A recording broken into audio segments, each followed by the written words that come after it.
Hello once again everyone, and welcome back to our series on Codex Wallerstein. So today we're going to be moving on to slightly different. So last time we did the counters to the sword locking, and this time we're going to be moving on to some more closing in type techniques from the scales again. So if you recall, when we went into the series of techniques that the Ausa Min kind of came out of, we went from the scales to instead winding up to sort of the elevated scales, not an official name, just what I'm kind of calling them. And that's basically both of us standing in ox with our short edges against each other, and from there we can do various different responses. Now these next couple plays are going to somewhat resemble that, but now it's going to be one of us is moving into that position initially, and most of these exploit the idea of someone winding at you. So kind of the first half of the book is you winding at them, now it's going to be them winding at you and your response from there. And helping me out, I have Chase, who this is going to be his last time on the Wallerstein series probably, because he's got to go up to school and learn how to get a real job and stuff, something I never did. But don't worry, I will still make the most of my abuse of him while we still have time. So, firstly and foremost, let's go back to the scales. So we step in, and we're here, right? Elbows are nice and tucked in, we're nice and low, good balance. Now this first one, I'm going to be moving in at Chase. So what's going to happen is I'm going to stick my thumb up along the inside of my blade like we already know how to do. I'm going to raise up and I'm going to push in with that short edge to attack his face. Now, if I just nail him, great, grand, whatever, but it's presumed that if you're using this follow-up technique, you're expecting him to start to try and parry in some regard, but because I'm coming up against him quickly, his parry will end up shortening him. So, we're here, he's moved himself off to the side. Now, the descriptor that follows is very important. What's going to happen is I'm going to lunge in with my left foot, and at the same time, I'm going to push with my pommel across the hands. Now, sometimes, depending upon the distance and how they parry, like Chase here turned his short edge against me and ended up parrying kind of with the flat, which certainly fine, still a good parry, but it gave me a lot of room to get into here. If he parried a little more narrowly, sometimes you may find you have to hook more on the strong, and you even, sometimes if you hook on the hand, may find your arm is kind of rubbing against their blade. This isn't a huge concern. You do not want to be actually hooking onto their blade. That's kind of self-evident, right? But an important thing to remember here is that I'm not necessarily hooking and pulling. Normally when I do a pommel hook, I'm looking to get that control using this like an extra hand, and then I'm going to be pulling him across my body. I like to think of it as putting a seatbelt on. I pull him across my body and I gain more control of his upper body that way. This time, not as much, because our follow-up isn't quite the same. Like normally, if I was looking to do a pommel hook, go ahead and step a little bit forward, right? What I would normally do is I pop up, and once I hook, I would be drawing this down to me, which as you see, forces him down in front of me. This is especially great if I'm looking to exploit something with his arm. Messer, for example, you have a straight arm bar there. You also can drop them just square onto their face or other things like that. But this time, we're instructed that we're going to step up like I did, go into the half sword, and we have two options. Either we can lay it across his neck and slice and then thrust, or we can lay it across his neck and cast him onto his back. So, let's talk about that real quick. So, I'm here, I raise up, I step in with my left, I hook just here. Now where you grab can depend upon what you're looking to do. If you grab ahead of his head, you're not going to be able to get the throw.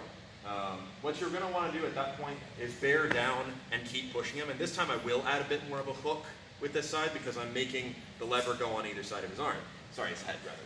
But if I'm looking to slice/go for the throw, then I'll do less hook and I'll also grab a little bit lower down. So step a little closer, that'll look like this. So here, I now grab a little bit more about his face level. So now when I draw down, I have more of my blade on his neck. And from here I can slice as I pull, and then depending upon who you're fighting and how they are fighting, some people will drop their hands to get out of this, right, and try to pull away from you. There's your thrust following back up. Another alternative, if you're looking to be particularly mean, and I do not recommend you do this in tournament or friendly sparring ever, is after you slice, follow it up by putting the cross guard across the neck, and then drive them down.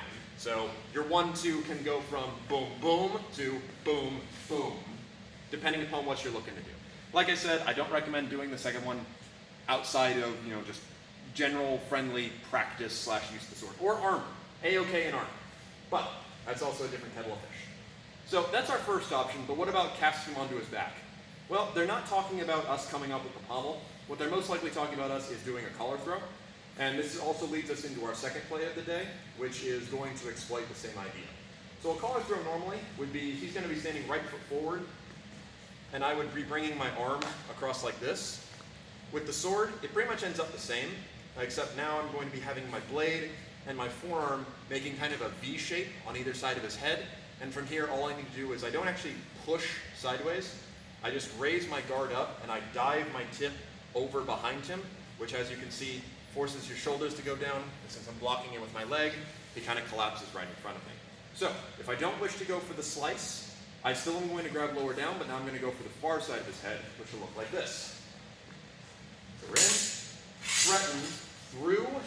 I still hook, but now I'm on the far side of his head. I cinch that up, kind of pinching. I like to think of this as one crab claw. This is my other crab claw. Now I'm going to raise up, and I just cast him down. I didn't raise up the full way because I'm not looking to put Chase on the ground yet. Thank you. Oh, don't thank me yet. But, so the next part of this would be, of course, that's a relatively simple entry, but what happens if their hands end up in a different position, which is what our second play deals with. So now, what's going to happen is, the play is written as Chase winds at me first, though you could also utilize this if you go to wind at someone and they wind back. This opportunity is still there. So, what happens now, we come into scales, Chase winds at me. Okay? Now what I'm recommended to do is to, just like before, I wind back against him. So now we're standing in the elevated scales, once again, short edge on short edge, kind of ox position, but I'm not going to stay here. Instead, as he's winding in at me, I'm going to raise and I'm going to step up as before. You notice how I'm keeping contact with my sword and letting myself hinge around my, my wrist. This is ensuring that he can't do anything against me for the moment, right? I've got that guard between me and him, as well as also still giving him tactile feedback on his sword, which keeps his focus over there. Now, I can't really hook his hands in the same way I did. I mean, I can, but it's a lot less of a good opportunity. So what I'm going to do instead is I dove in with my left foot. I'm now going to do a small gathering step with my right, and at the same time, I'm going to dive my tip over his hands. I'm going to once again have that same opportunity for throw. So now all I'm doing is I'm just skipping the hooking step because his arms aren't as much of a threat to me, and diving into the throw. Now this also specifically references, rather than putting it across his neck, you actually lay the sword against his head. So the image that supposedly Albrecht drew shows the guy is kind of like got him here, so it's actually on his face. Perfectly legitimate, just kind of depends upon what you want to do. I tend to go a little lower just because my blade and arm won't slip off of this material, they will slip off of that material, because that's what I think about. But these two entries, relatively simplistic, basically the same technique, it's just different stimulus. So I'm going to throw on my mask and heavies, and we'll show that entry a couple times.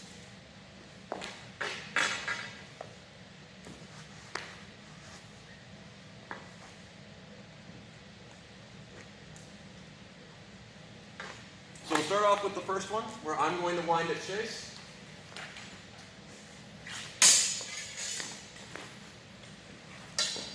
I just cast him down like that. Another important point is how deep you want to put your foot. I'm putting my foot, my instep is against his heel. That's about as deep as I like to go, personally. If I'm looking to really chuck him, I will go deeper under, and I'll try to get my knee underneath his knee. But for the most part, just getting that little prop is more than enough to knock someone off balance. And I don't tend to go any further than that because I'm most of the time not looking to throw the other person too hard in friendly sparring. In competition, go a little deeper. But either way.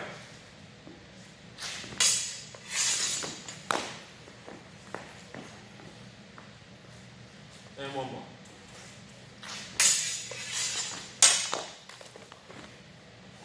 And that's that nice slice stab. A lot of fun, isn't it? All right.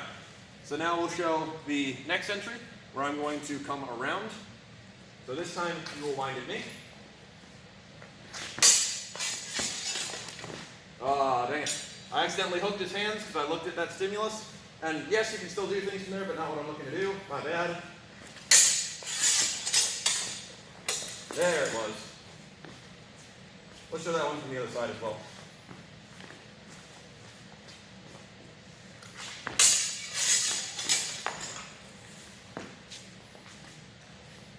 Altogether though, basically it turns into, if the hands are there, take them. If they're not there, just go ahead and go for the head.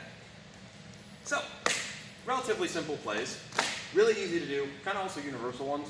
You'll see that pop up in pretty much every style of longsword fighting, either in or out of armor. Now our next play, that one's a little different, and it's also a little more unique. So what this is we've already shown, if I whine, he defends, I can move in. If he whines, I whine back and I can move in. Now we're going to use him whining in again as our stimulus, but we're going to start kind of our first in the series of Schwertnehmen, so sword takings. This isn't actually a disarm, but I kind of lump it in with the other Schwertnehmens of the Nuremberg group just because they tend to come out of him whining against me. It seems to be the preferred place in which to execute a lot of these sword takings. So this is kind of the introduction to that stimulus. So, what's going to happen here, Chase and I come down into the scales. He goes to deliver his whine against me, right? So he's still using the short edge, still going out trying to hit me in the head. Now, in the tempo of him coming, I am told to, as he's coming forward, I'm going to release with my left hand, and I'm going to bind over his sword.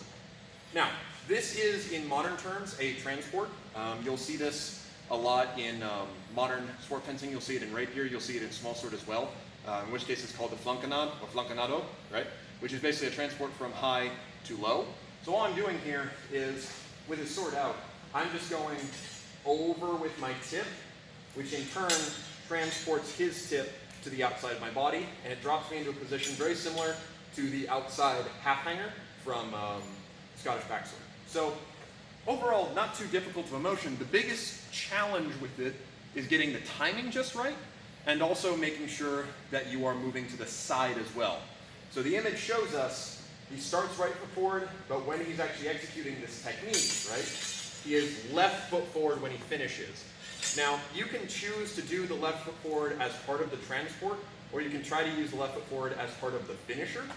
Personally, I like doing it as part of the transport, because at the very least, if I don't hit him, there's not going to be a good chance of him hitting me, versus if I wait, better chance of me being able to hit him, because I can take that left step to adjust, but also greater risk of me hitting him, right? So, here's how this play completes. We come in, he winds up against me. In that tempo, I release and I go over. Now, the image shows the hands are being grasped very close together. They're actually on the, basically right on the strong, like this. However, sometimes you may find that you grab lower on reflex. It doesn't really matter, to be honest. Personally, I think you grab usually closer for sake of them being a little higher and for extra strength against the blade. As if my hands are really close together, I have a little bit more pressure with the lower parts of my sword, versus if they're here, I have good pressure below my hand, in the middle of my hand, and above, but I can't really exert the same sort of force. So either way, once I'm here or here, doesn't matter, I am going to drive forward, and it is told that we thrust directly for the testicles, and quote, this is a remarkably good technique. So extrapolate what data you will from that. But here's it smoothly a couple times. So we come in, he goes to thrust, and I just step up and in. Now, another important thing is that Chase here actually really took to this one and tried it every opportunity he got while he was sparring. And the time you landed it was when someone was really crowding in on you, and you ended up thrusting, I believe it was nigh, right, into the ribs. Yeah. So another important thing to consider is that most times when someone really whines at you, and times that are good to use techniques like this, is when someone is really crowding in on you. So if Chase here is staying a little bit more cautious, and he's winding up but not really throwing himself in, right? I can do this, but he can adjust, he can keep his distance, and it's harder for me to get close to him quickly, right? Which, when you were first trying, especially on me, that's kind of what happened over and over again. But if Chase is really going in for me with this whine, then it's a lot safer for me to do. Because now, there's no time for him to stop himself coming forward as I go to meet him. And if they step forward with the other foot, goes right into their side, it's fantastic. But either way, this isn't a terribly difficult technique to do in theory, but it's one you gotta just practice, and then one day you land it and it's sweet, isn't it? Yeah, it is. So, I'm gonna throw on my gear, and then Chase is going to wind at me a couple times, and We'll see if I can get some consistent ones.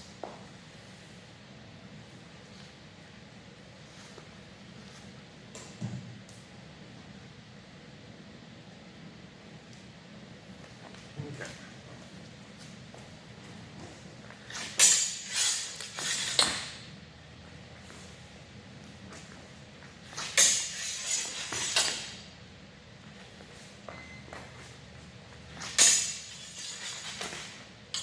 Let's trade sides.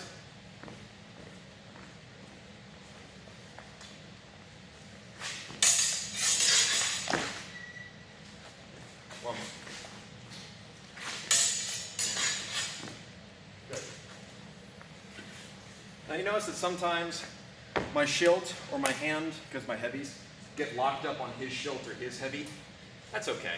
I mean, he gets the point very quickly, and most people will kind of do that reaction. And technically speaking, in friendly and competitional sparring, where I'm aiming for, where the source tells me to aim for, is totally off target.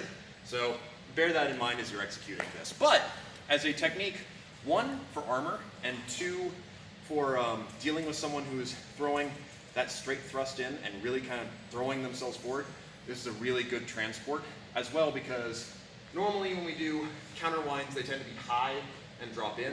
This one is one of the few that goes low. If I go high, there is still a decent chance that I will miss or just skim off his shoulder. If I go low here, it's kind of aim small, miss small. You know, aim for the testicles and probably going to hit something important that makes him stop going forward. But either way, that's our two Wallerstein techniques. Technically our three Wallerstein techniques for today.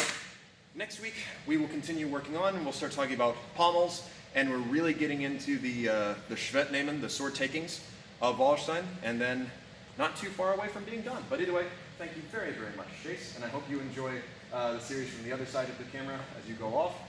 And we'll go over some other techniques from Wallerstein another time.